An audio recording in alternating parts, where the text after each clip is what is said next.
Lada Vesta'ni polniy tuning qilinganini ko'rganmisizlar? Mana bitta xuddi shunaqasi bor. Xo'p, Lada Vesta Ferrum tablo qo'yilgan, hamma funksiyalari ishlaydi, idealniy. CC Tour Pro o'rnatilgan.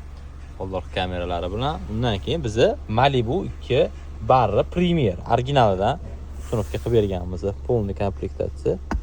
Skorost tushishlari mushni, siden abagreiflari bo'ladi, oldi, orqa hammasini ulab ishlatib berganmiz. Orqali bunga ulangan. Perekutor oldi chastiga joylab berdik. Skorost tushishlari yaxshi. Xo'sh, mushni ishlayapti.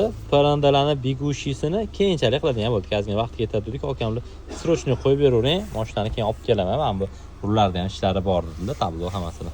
Xudo xolsa o't uydi. Xizmatlar bo'yicha aloqaga chiqaverasizlar. Sizlar ham mana shunaqa mashina bo'lsa, neobichniyroq qo'yish kerak bo'lsa, Malibu barmi yo'qmi o'rnatmalarni garantiya bilan o'rnatib beramiz, tunuqlarni qilib beramiz.